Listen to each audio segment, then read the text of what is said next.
하나님 말씀 함께 보겠습니다. 민수기 21장 4절로 9절 말씀 보겠습니다. 제가 가지고 있는 성경은 구약 성경 230쪽입니다. 민수기 21장 4절로 9절 말씀입니다. 제가 봉독하도록 하겠습니다. 하나님이 호르산에서 출발하여 홍해 길을 따라 에돔 땅을 우회하려 하였다가 길로 말미암아 백성의 마음이 상하니라. 백성이 하나님과 모세를 향하여 원망하되 어찌하여 우리를 애굽에서 인도하여 내어 이 광야에서 죽게 하는가. 이곳에는 먹을 것도 없고 물도 없도다. 우리 마음이 이 하찮은 음식을 싫어하노라 하며 여호와께서 불뱀들을 백성 중에 보내어 백성을 물게 하심으로 이스라엘 백성 중에 죽은 자가 많은지라. 백성이 모세에게 이르러 말하되 우리가 여호와와 당신을 향하여 원망함으로 범죄하였사오니 여호와께 기도하여 이 뱀들을 우리에게서 떠나게 하소서. 모세가 백성을 위하여 기도하며 여호와께서 모세에게 이르시되 불뱀을 만들어 장대 위에 매달아라. 물린 자마다 그것을 보면 살리라. 모세가 놋뱀을 만들어 장대 위에 다니 뱀에게 물린 자가 놋뱀을 쳐다본 적 모두 살더라. 아멘. 오늘은 민수기 21장 4절로 9절 말씀을 중심으로 해서 치유공동체라는 제목으로 함께 말씀을 나누고자 합니다. 우리가 흔히 65세 이상을 노인이라고 그렇게 말을 하죠. 그래서 세계적으로 65세 이상 노인들이 많으면 이제 고령화 사회, 그리고 더 많아지면 고령 사회, 그런 식으로 부르죠. 그런데 우리나라는 이미 고령화 사회를 지나서 고령 사회가 되어 있습니다. 노인들이 인구 비중으로 놓고 볼 때 상당히 많아졌습니다. 오늘 우리 교회를 봐도 그렇죠. 그런데 나이를 먹을수록 사람들이 경제력이 떨어지고 또 혼자 사는 경우들이 많아지고 그리고 병도 많아집니다. 그러다 보니까 사람들이 외로워지고 고독해지고 병으로 인하여서 죽지 못해 고생하면서 사는 사람들이 많이 생깁니다. 그런 사람들을 정부에서 이제 그대로 놔두면 안 되겠으니까 수급자로 정해가지고 정부에서 도와주기도 하고 이렇게 저렇게 해서 그래도 생활을 할 수 있도록 애를 쓰고 있습니다만은 그것이 한계가 있죠.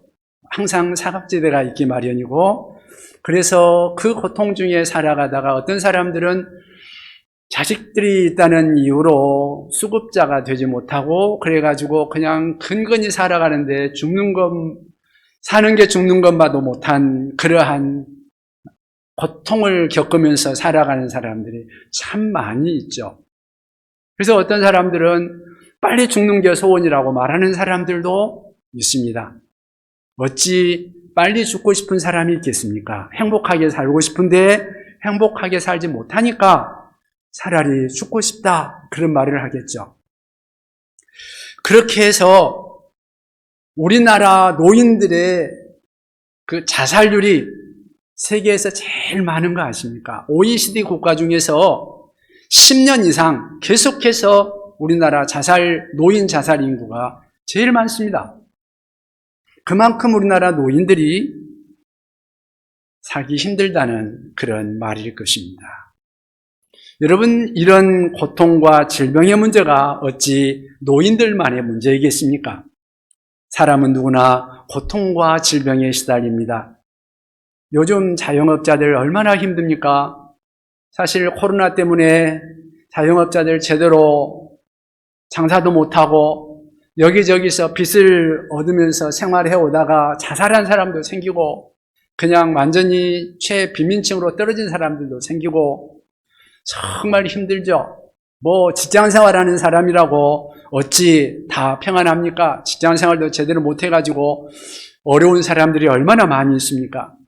우리가 삶의 현장에서 여러 가지로 많이 어려움을 겪고 있는 것이 현실입니다. 이것이 우리 인생사에서 꼭 이 시대만 있는 것이 아니라 과거 시대부터 지금까지 쭉 있어 왔던 것이죠. 여러분, 불교가 어떻게 생겨났는지 여러분들 아십니까? 인도의 어린 왕자였던 고타마 시타르타가 왕궁에서만 살다가 어느 날 스승과 함께 궁 밖으로 한번 궁 밖의 백성들의 삶을 보고 싶어서 나왔습니다. 그런데 왕궁에서만 살다가 밖으로 나와보니까 사람들의 삶이 너무 충격적이었습니다. 어떤 사람들이 늙어서 그냥 허리 구부리고 다니는 사람이 있고 상여가 나가는 사람이 있고 그러면서 병들고 고통을 당하고 이별을 하고 하는 그런 한숨과 고통이 가득 찬 그러한 모습들을 보면서 어린 시타르타가 사람들은 왜 태어나면 늙고 병들고 죽는가 하는 것에 대해서 고민하다가 그 문제를 해결해 보고 싶어가지고 수양하다가 불교가 생긴 거죠. 여러분, 이 인생의 문제를 정말 해결할 수 있는 길이 없을까요? 오늘 본문을 보면 이스라엘 백성들 역시 고통하고 있음을 볼 수 있습니다. 4절을 우리 한번 같이 보면은요, 4절을 같이 한번 읽어볼까요? 다시 한번 읽겠습니다. 백성이 호르산에서 출발하여 홍해 길을 따라 에돔 땅을 우회하려 하였다가 길로 말미암아 백성의 마음이 상하니라. 무슨 말인가 하면 이스라엘 백성들이 40년 동안 광야에서 광야 생활을 하다가 이제 가나안 땅을 바로 눈앞에 두고 가나안 땅에 들어가려고 하는데 마음이 급하죠. 그런데 지나가려고 하면 에돔을 지나가야 되는데 에돔 나라가 에서의 후손이죠. 근데 길을 비켜주지를 않습니다. 우리가 지나가기만 할 거고 당신들 거 아무것도 건들지 않을 테니까 길만 비켜달라 그러는데 안 비켜줍니다. 그러니까 야곱의 후손이 에서의 후손과 싸울 수 없으니까 그냥 에돔 나라를 빙 돌아서 지나가려고 하니까 한 나라를 지나가는데 얼마나 돌아가려고 하면 힘들겠습니까? 남쪽 길로 돌아가다가 길이 멀어요. 너무 힘들어요. 먹을 양식도 변변치 못해요. 물도 그래요. 그러다 보니까 너무너무 힘든 겁니다. 그래서 그 일이 어찌 하나님께서 일부러 그러셨겠습니까? 많은 백성들이 느끼기에는 하나님이 원망스러운 것입니다. 하나님 왜 이렇게 우리에게 고통을 줍니까? 그거예요. 5절에 보니까 그렇게 말합니다. 백성이 하나님과 모세를 향하여 원망하되 어찌하여 우리를 애굽에서 인도하여 내어 이 광야에서 죽게 하는가? 이곳에는 먹을 것도 없고 물도 없도다. 우리 마음이 이 하찮은 음식을 싫어하노라 하며 6절 같이 다시 한번 읽어볼까요? 여호와께서 불뱀들을 백성 중에 보내어 백성을 물게 하심으로 이스라엘 백성 중에 죽은 자가 많은지라. 하나님께서 백성들이 원망하니까 불뱀을 보내서 백성들을 물게 했다. 우리가 여기에서 정말로 하나님께서 불뱀들을 만들어가지고 그냥 불뱀들이 전부 다 백성들에게 나와서 백성들을 물게 했을까? 너무 그렇게 생각할 필요는 없다고 생각합니다. 오히려 이렇게 생각하면 편할 것입니다. 그동안은 하나님께서 하나님의 백성들을 보호하시느라고 이런 다른 하나님의 백성을 해야 하는 것들을 다 막아주셨다면 이제 그들이 원망하니까 하나님께서 그 보호막을 거둬버리셨다고 생각하시면 될 것입니다. 그동안은 그냥 하나님께서 보호하셔서 하나님의 백성들이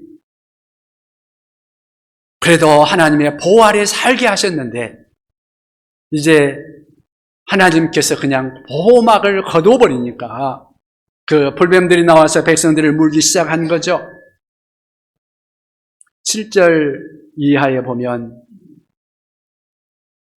백성들이 그것이 자기들의 잘못인 것을 깨닫고 나서 회개하기 시작합니다. 7절에 그렇게 말합니다. 백성이 모세에게 이르러 말하되 우리가 여호와와 당신을 향하여 원망함으로 범죄하였사오니 여호와께 기도하여 이 뱀들을 우리에게서 떠나게 하소서. 모세가 백성을 위하여 기도하며 그들이 그때서야 불뱀들에게 물리는 그러한 사고가 발생하면서 너무너무 고통 속에 사람들이 죽어가는 그러한 상황을 만나고서야 회개를 하고 그리고는 모세에게 우리를 위해서 기도해달라고 구합니다. 그때 하나님께서 놋뱀을 나무에 달아서 높이 매달게 하고 그것을 본 자는 살리라 말씀해 주십니다. 그렇다면 오늘 이 시간 우리의 질문은 이것입니다. 광야 같은 인생길을 살아가는데 연약한 육체, 질병과 고통이 끊임이 없는 그러한 생을 살아가는 우리들에게 치유에 대한 진정한 해답은 무엇이냐 하는 것입니다.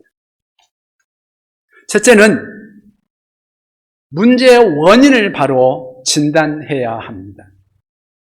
치유를 받으려면 문제의 원인을 먼저 진단을 해야 되겠죠.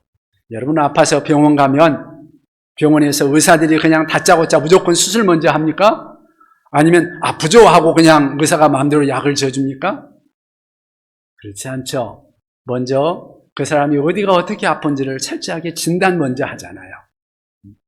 사실 유능한 의사들은 진단을 잘하는 의사입니다. 우리가 당하는 환난, 고통, 질병의 이유가 무엇일까요? 내가 당하는 환난과 고통의 이유, 원인, 그게 무엇일까? 우연히 그런 일이 일어났을까? 아니면 정치적으로, 경제적으로 어떤 원인이 있는 것일까? 아니면 교육의 문제일까? 지식의 문제일까? 만약에 그런 것들이 문제라면 옛날보다 훨씬 현대는 환난이나 고통이나 질병이 적어야 할 것입니다. 그런데 왜 과거에 비해서 훨씬 더 풍요롭고 훨씬 더 많이 배우고 훨씬 더 지식이 풍부하고 정치적으로도 안정되었는데 왜 살기는 여전히 힘들까요? 여전히 환난과 고통은 끊이지 않고 질병도 여전히 있고 외롭고 고독한 삶은 계속되는 것일까요? 그 원인에 대해서 성경은 그 이유를 밝히 말씀하고 있는 한 장면이 나옵니다. 로마서 3장 23절에 이런 말씀을 합니다. 모든 사람이 죄를 범하였음에 하나님의 영광이 이르지 못하더니 모든 사람이 죄를 범하였기 때문이다. 물론 내가 겪고 있는 모든 고통이 직접적으로 내 죄 때문이다. 그렇게 말하는 것은 무리가 있을 것입니다.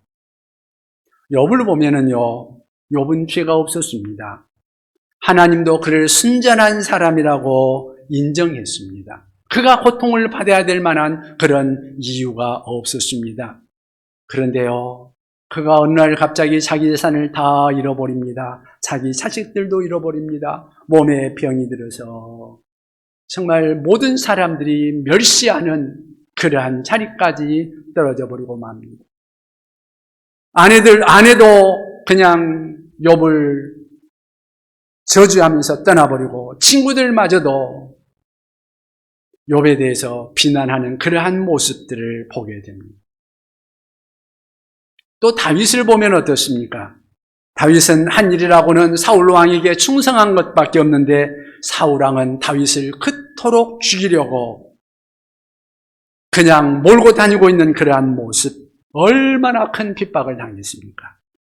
사실은 내 죄와 상관없이 고난을 당할 때들이 얼마나 많은지 모릅니다. 그럼에도 불구하고 고통을 진단해 보면 뿌리에 죄가 있음을 우리는 부인할 수 없습니다. 부모의 죄가 자식에게 대물림 되는 경우들도 있죠. 형제의 죄가 나에게 영향을 미칠 수도 있죠. 이웃의 죄 때문에 고통을 당할 수도 있습니다. 사회 공동체가 죄를 범함으로 인해서 고통을 당할 수도 있습니다. 하나 예를 들어 말해볼까요?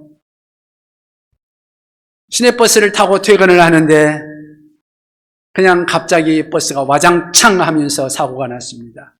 알고 보니까 버스 운전사가 그날 기분이 좋아가지고 술 한잔 했답니다. 그러면 어떻게 된 거예요?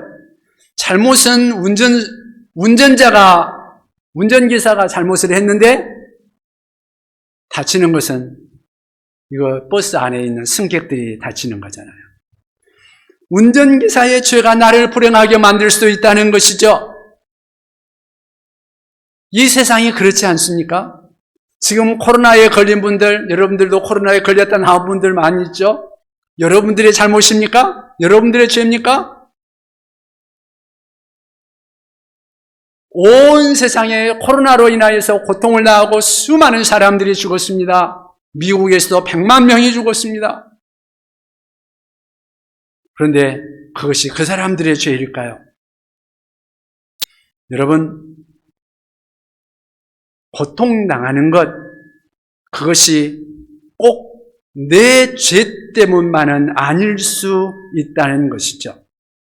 내 죄는 아니지만 그러나 여러 가지 환경적인 요인이나 또는 사회적인 요인이나 여러 가지 다른 어떤 요인들, 인간의 어떤 죄악적인 그러한 문제들, 탐욕들, 이런 것들로 인해서 생겨지는 여러 가지 문제들, 그래서 자연을 소홀하게 관리하고 그러면서 인간의 죄가 만연해짐으로 생겨지는 그러한 문제들도 우리 안에서는 많이 발생하고 있다는 것이죠.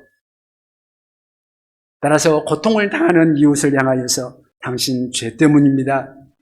당신 죄 때문에 아픈 거니까 회개하세요. 그렇게 말하는 것은 좀 무리인 줄 압니다. 주의해야 할 것입니다. 좀 섣부른 판단일 수 있는 거죠. 그러나 다른 사람들한테는 그렇다 할지라도 내 자신에게 그런 고통이 왔다. 그러면 나의 환난, 나의 고난, 이것이 어떻게 해서 왔을까 돌아보는 것은 필요할 것입니다. 그러면 내 스스로 나를 조사해 봐야 하는 거죠. 혹시 내가 하나님을 섭섭하게 하지 않았는가? 하나님의 말씀을 어기지는 않았는가? 내가 하나님 앞에 어떤 잘못이 있지는 않은가? 돌아보는 것은 자기 자신에게는 꼭 필요할 것입니다. 왜냐하면 얼마든지 내 죄가 환난과 고난의 이유가 될 수 있잖아요. 그 진단이 안 되면 우리가 거기에서부터 치유를 받는 것이 힘들어질 수 있어요. 본문에 나오는 이스라엘 백성들이 지금 불뱀에 물려서 고통을 당합니다. 죽어가고 있습니다. 그런데 치유가 어떻게 시작됩니까? 우리가 한번 7절을 같이 한번 읽어보면 좋겠습니다. 7절을 같이 한번 읽어볼까요? 본문 7절 같이 읽습니다. 백성이 모세에게 이르러 말하되 우리가 여호와와 당신을 향하여 원망함으로 범죄하였사오니 여호와께 기도하여 이 뱀들을 우리에게서 떠나게 하소서. 모세가 백성을 위하여 기도하며, 여기에 보니까 우리가 여호와와 당신을 향하여 원망함으로 범죄하였사오니, 원망함으로 뭐 됐다고요? 범죄했다. 불뱀에 물려서 고통당하고 죽어나가고 하는 와중에 자신들을 살펴보았습니다. 하나님의 섭리 가운데 길을 인도받고 있는 과정에서 하나님의 섭리를 끝까지 신뢰하지 못하고 불평하며 원망했습니다. 만나와 메추라기로 먹여주고 있는데도 불구하고 하나님을 원망했습니다. 그러다가 그들에게 고통이 다가오고 그들이 뱀에 물려서 죽어가는 와중에서 그때서야 다시 한번 자기를 돌아보고 넙죽 엎드려서 하나님, 우리가 잘못했습니다. 우리가 범죄했습니다. 그렇게 회개하며 돌아선 것입니다. 우리가 흔히 회개라고 하면 죄를 자각하고 돌아서는 거죠. 얼른 돌아서는 것입니다. 방향 전환이라고 말할 수 있을 것입니다. 세상으로 가던 자가 예수님께로 돌아오는 것, 그것을 회개라고 하고요. 도둑질하는 자가 오히려 돌이켜서 구제하는 일을 하는 사람, 또 거짓말을 하는 자가 돌이켜서 진실만을 말하는 그러한 삶을 살아가는 모습, 이런 것들이 회개라고 말할 수 있을 것입니다. 그래서 여러분, 환난이 왔다 그러면 얼른 자기 자신을 조사해 볼 필요가 있습니다. 자기 자신을 돌이켜보면서 죄가 있으면 얼른 그것을 돌이켜 주님 앞에 서는 것이 필요하죠. 만약 환난과 고난이 내게 다가왔는데 그것을 환난 고난을 아마 우연히 살다 보니까 이런 일도 있는 거지 뭐 그렇게 하고 지나간다. 또는 환경 탓을 하거나 조상 탓을 하거나 사회나 정치 탓을 한다면, 그래서 죄에 대해서 자각도 없고 돌이킴도 없다면 그러면 우리는 거기에서 돌이킬 수 없고 구원받을 수 없을 것입니다. 그래서 성경에서 누누이 강조하는 것은 회개하고 복음을 믿으라 그렇게 말씀하고 있습니다. 우리가 하나님 앞에서 돌이켜서 하나님 앞에 돌아설 때 그 모든 문제의 해답이 찾아올 수 있는 거죠. 사도행전에 보면 이스라엘 백성들이 자기들의 죄를 깨닫고 우리가 어찌할꼬 할 때 사도행전 3장 19절에 베드로가 그렇게 말을 합니다. 그러므로 너희가 회개하여 돌이켜 죄 없이 함을 받으라. 그리하면 새롭게 되는 날이 주 앞으로부터 이를 것이라. 그렇게 말하고 있습니다. 회개하고 돌이켜서 우리 하나님 앞에서 죄 없이 함을 받으라는 거죠. 그러면 새롭게 되는 날이 우리 주님으로부터 온다는 거예요. 여러분, 이것이 성경적인 신앙 입문입니다.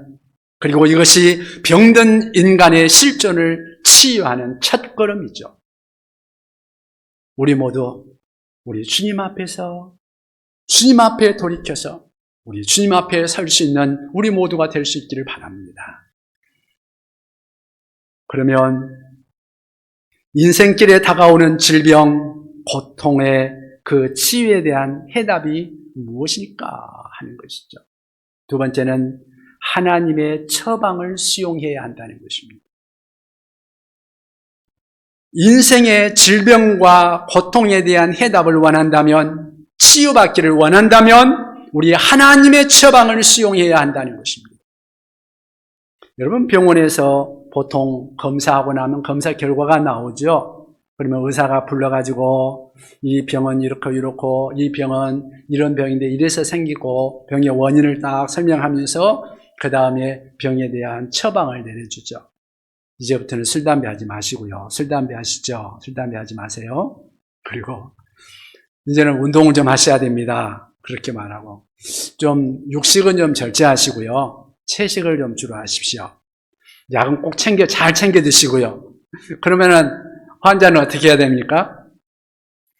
그 처방을 받은 대로 처방을 수용할 수밖에 없죠. 시키는 대로 해야 하죠. 운동하기 싫어도 해야 되고 약 먹기 싫어도 약을 먹어야 되죠. 병 나으려면 의사가 이야기해 주는 대로 그 처방을 수용하는 수밖에 없습니다. 술, 담배가 아무리 좋아도 이제 더 이상 술, 담배를 못합니다. 때로는 이해가 안 돼도 자기 생각이나 습관을 포기해야 됩니다. 처방을 따르는 것만이 치료의 길입니다.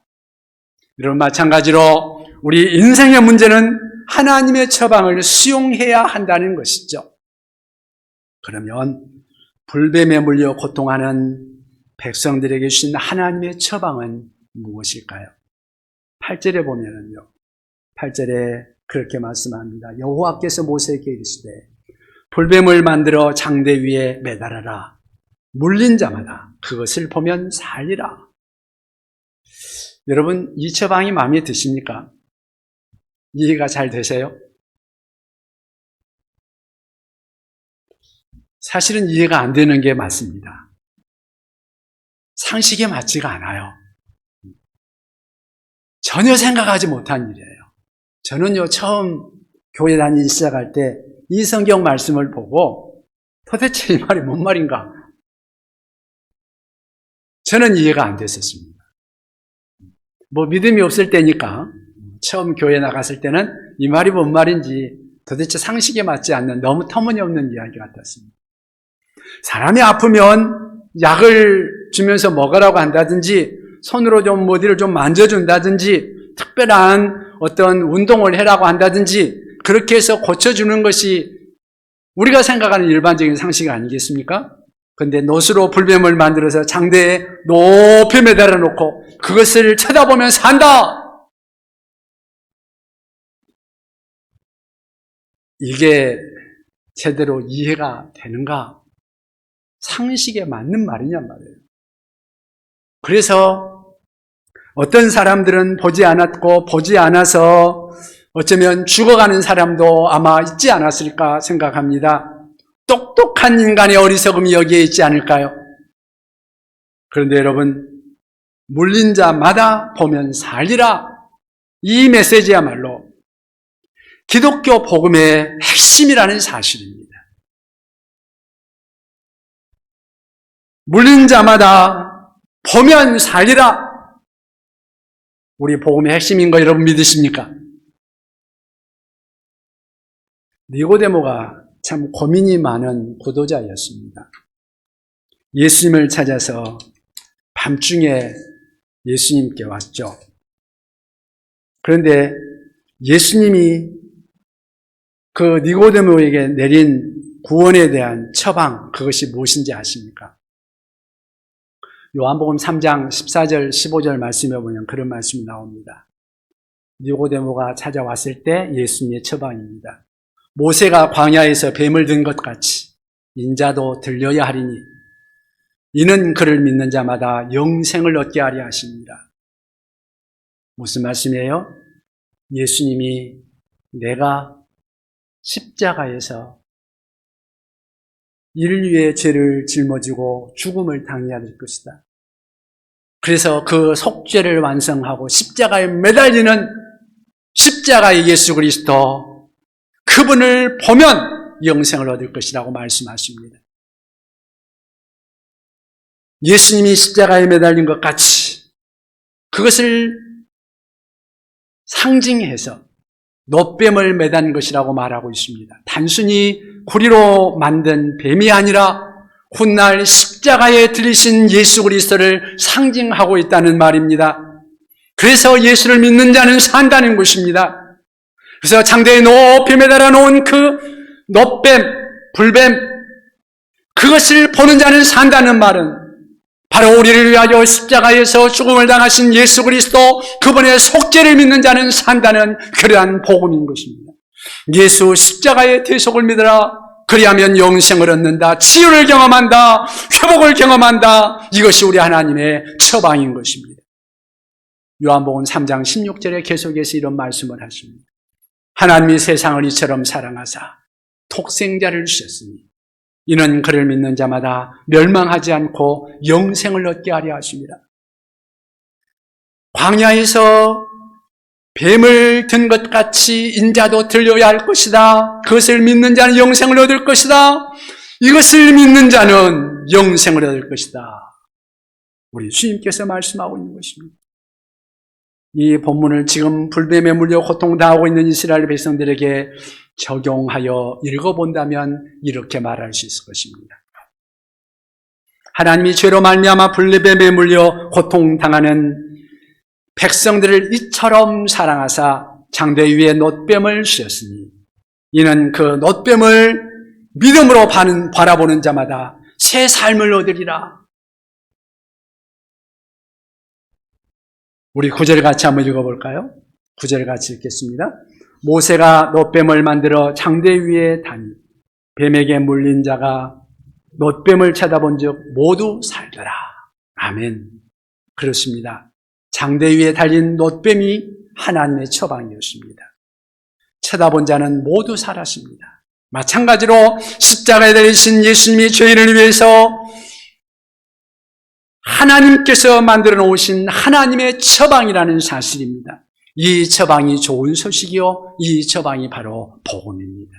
비록 인간 상식으로 이해가 안 될지라도, 이해하기가 힘들지라도 이 처방을 믿음으로 수용하면 구원을 받는 줄로 믿습니다. 우리 하나님의 처방을 믿음으로 받아들이는 사람들은 새 삶이 시작되는 줄로 믿습니다. 진정한 치유가 일어나는 줄로 믿습니다.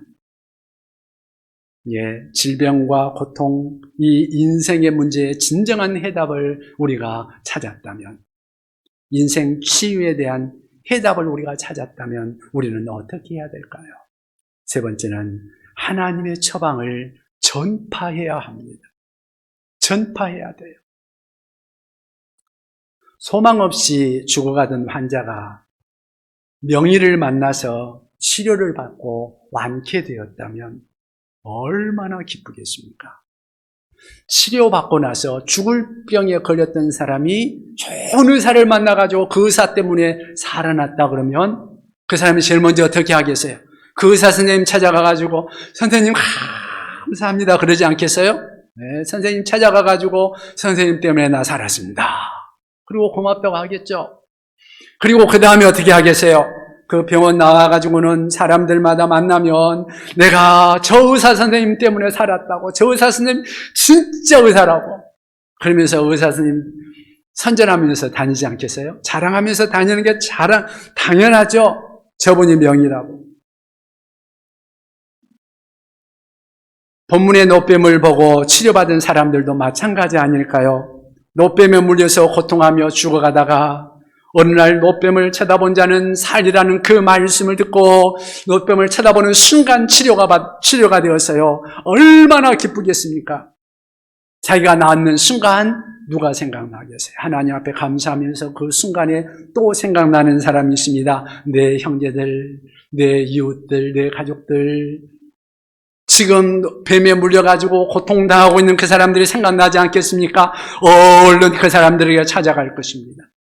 하나님의 처방을 알지 못하는 그들에게 찾아가가지고 하나님께서 쳐다보면 산다고 했다. 그러면서 그냥 열심히 이야기해가지고 가서 쳐다보자고 그렇게 말하지 않겠습니까? 그러면 어떤 사람들한테 같은 소리 하지 말라고, 아예 쓸데없는 소리를 하냐고 그러면서 끝까지 반대하는 사람들도 있을까요? 들은 채도 안 하는 사람 있지 않겠어요? 그러면 그냥 그 말 들으면서 포기할까요? 아니, 가서 쳐다보기만 하면 사는데 억지로라도 끌고 가서 쳐다보게 하려고 하는 것이 우리들의 보통 사람들의 마음이 아니겠습니까? 그것이 인간의 마음이죠.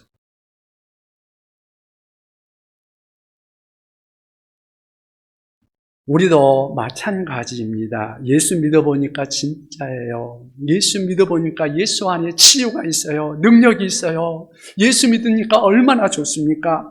그래서 가만히 있을 수 없는 거죠. 그래서 예수님을 전하는 것입니다.